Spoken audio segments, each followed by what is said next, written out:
pessoal, eu sou a professora Cláudia e nessa aula nós vamos falar um pouquinho sobre forças intermoleculares, que são as forças de atração que unem as moléculas no estado sólido e no estado líquido. Vamos lá? Bom, as forças intermoleculares, elas são forças de atração entre moléculas, tá? E a gente pode classificar essas forças dependendo da polaridade da molécula. Então, vamos começar com as interações de polo instantâneo e de polo induzido. Elas são conhecidas também como forças de Van der Waals ou forças de London. Então, uma evidência da existência das interações de atração entre moléculas não polares, por exemplo, é que os gases nobres, por serem monoatômicos, quer dizer, eles apresentam um único átomo, e eles são necessariamente não polares, eles podem ser liquefeitos, eles podem se transformar em líquidos, tá? E isso é possível devido às forças de atração entre as suas partículas.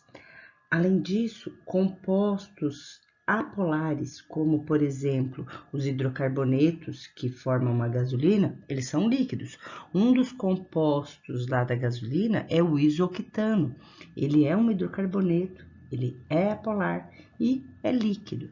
Então, esse tipo de atração ocorre entre moléculas apolares ou gases nobres nos estados sólido e líquido. Tá? Então, aqui a gente tem alguns exemplos, ó. Iodo sólido. Então, por que o iodo é apolar? Porque não existe diferença de eletronegatividade entre os átomos e o momento resultante aqui de polar é igual a zero. A gente tem aqui o benzeno líquido, argônio, aqui um dos hidrocarbonetos da gasolina, que é o isoctano. Então, como que a gente pode explicar as interações de polo instantâneo e de polo induzido de uma molécula? Então, se a gente fosse capaz de tirar uma foto instantânea da molécula, a distribuição eletrônica ia ficar parecendo com uma neblina em movimento. Os elétrons dessa estrutura, ele ia estar em movimento e nós teríamos, assim, um polo negativo de um lado, se os elétrons estivessem de um lado, e o núcleo dessa molécula ia ficar exposto do outro, então nós teríamos um polo positivo do outro. E isso ia acontecer em todas as moléculas. Então, esse polo positivo e negativo, ele ia existir durante toda a extensão aí dessas moléculas e haveria uma atração entre o polo positivo de uma e o polo negativo de outra. Resultando numa força de atração de intensidade fraca, já que esse dipolo ele é instantâneo, ele não é permanente, ele está ali devido à movimentação dos elétrons, certo? Vamos analisar agora as interações de polo permanente que existem entre moléculas polares, por exemplo, HCl. Então, se a gente tem um recipiente cheio de HCl, a gente observa que as moléculas polares, elas atraem umas às outras por interação entre as cargas parciais de seus dipolos elétricos. Como assim? Então, existe uma certa diferença de eletronegatividade entre o cloro e o hidrogênio. A gente sabe que o cloro, por ser mais eletronegativo, ele vai atrair mais os elétrons da ligação para si, e o hidrogênio ele vai apresentar uma carga parcial positiva. Então, quando você tiver várias moléculas próximas, vai haver atração entre os polos positivo de uma molécula e o negativo de outra. E essa atração é que nós chamamos de polo permanente. E uma ligação bastante importante entre as moléculas é a ligação de hidrogênio, também conhecida como ponte de hidrogênio. Você pode encontrar esse nome ponte de hidrogênio em publicações mais antigas, tá? Então, isso acontece entre moléculas polares e não é qualquer molécula polar. Tem que ser uma molécula polar que vai apresentar ligação de hidrogênio com flúor, ou de hidrogênio com oxigênio, ou hidrogênio com nitrogênio. Então, o hidrogênio ele vai estar ligado sempre com um desses 3 átomos que tem uma eletronegatividade bastante alta. Exemplos: água, amônia e metanol. Então, você tem átomos de oxigênio, por exemplo, no metanol, tá?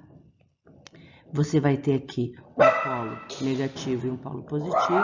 Quando você tiver várias moléculas de metanol dentro de um recipiente, por exemplo, lá no estado líquido, você vai ter a atração entre o polo positivo de uma molécula e o negativo da outra, e essa ligação chama-se ligação de hidrogênio. Então, esse tipo de ligação de hidrogênio, ela pode acontecer intramolecular, ou seja, na mesma molécula, ou intermolecular, entre moléculas vizinhas. No caso da intermolecular, foi esse exemplo aqui. Intramolecular, a gente vai ver um exemplo importante. Então, aqui, ó, vamos ver lá exemplos de ligações de hidrogênio entre moléculas, intermoleculares. Então, aqui, ó, ligação no HF, ó. O flúor é fortemente eletronegativo, então ele é o polo negativo da estrutura, tá? E o hidrogênio é o polo positivo. Então, aqui a gente está representando as atrações entre os polos positivo de uma molécula e o negativo de outra. Então, aqui no HF, ó, nós temos várias ligações de hidrogênio, tá? Por exemplo, HF no estado líquido ou HF no estado sólido. Aqui nós temos, ó, a estrutura da água. Então, a gente vê que o oxigênio é bem mais eletronegativo do que o hidrogênio. Então, o oxigênio, ó, é o polo negativo, o hidrogênio é o polo positivo, tá? Então, você vai ter atração aqui, ó, entre os polos, tá? Entre os polos positivos de uma molécula, polo negativo de outra molécula. Então, quanto mais moléculas de água você tiver aqui, tá, mais atrações você vai ter, tudo bem? Então, essas ligações são as ligações de hidrogênio. Então, a ligação de hidrogênio, ela é bastante importante nas bases nitrogenadas, que elas fazem parte da composição do DNA e RNA. Então, essas moléculas, elas são ácidos nucleicos que qualquer célula viva apresenta.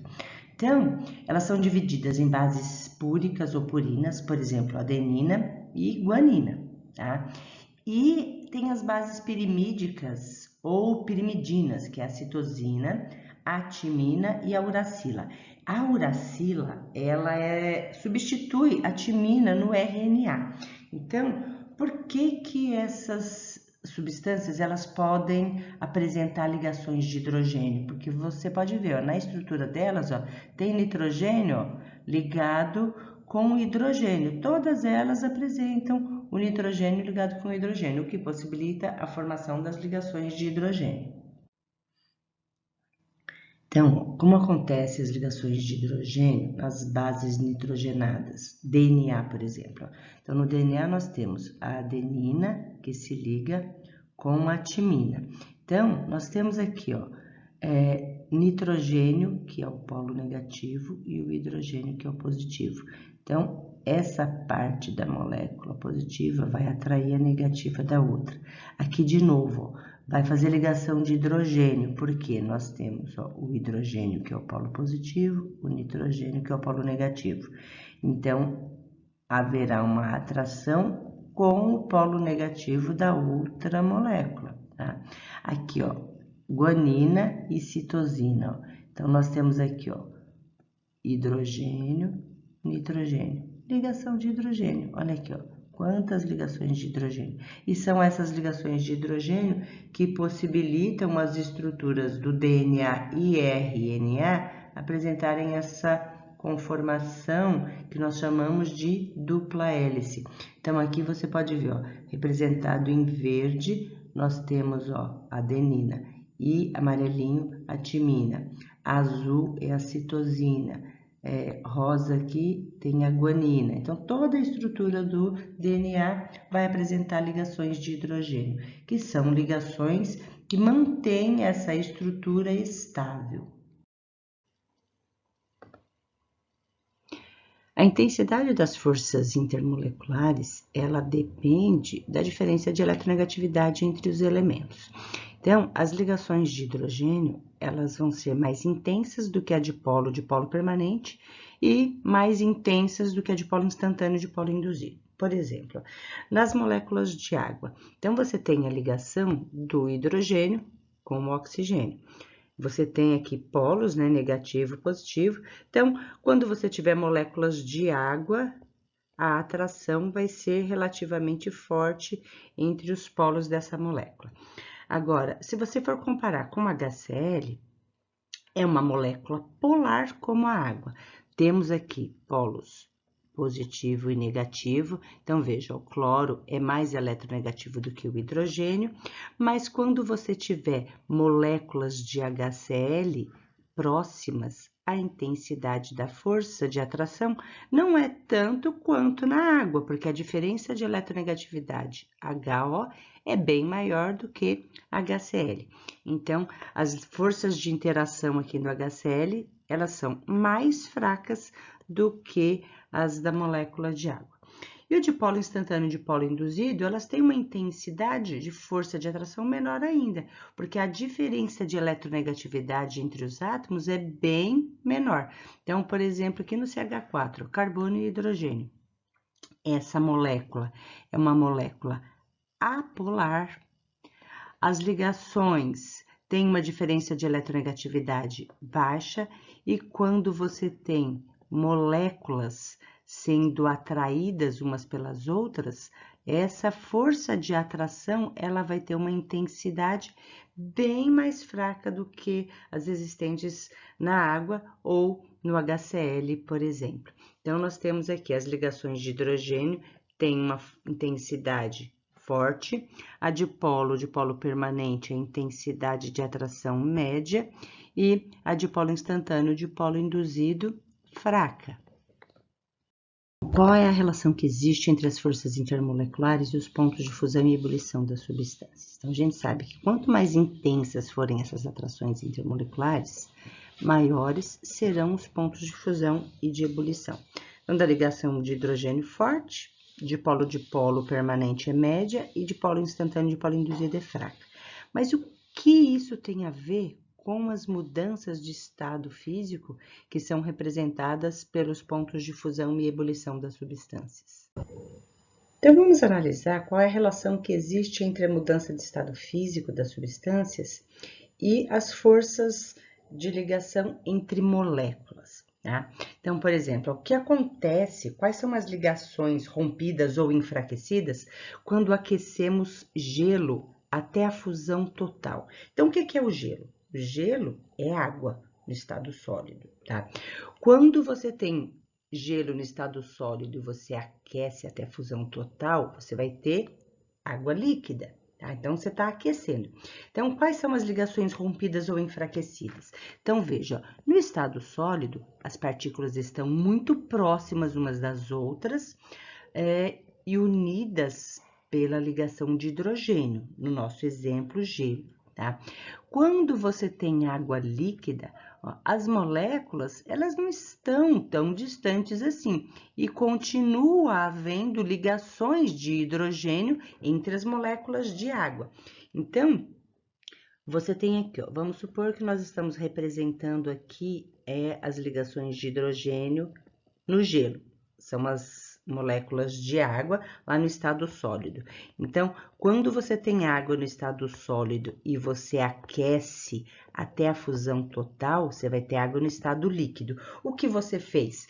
Enfraqueceu ligações de hidrogênio, tá? Apenas você forneceu energia suficiente para transformar o gelo que era sólido em água líquida.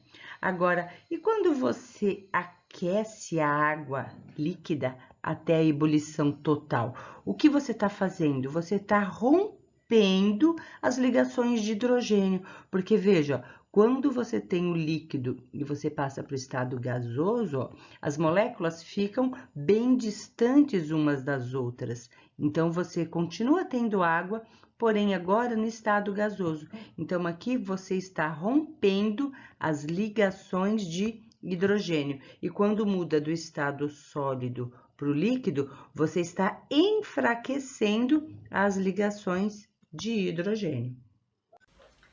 Espero que tenham aproveitado a aula. Se gostaram, deixe seu like, compartilhe com os amigos, inscreva-se no canal. Não se esqueça de ativar o sininho para você receber notificações de novas aulas.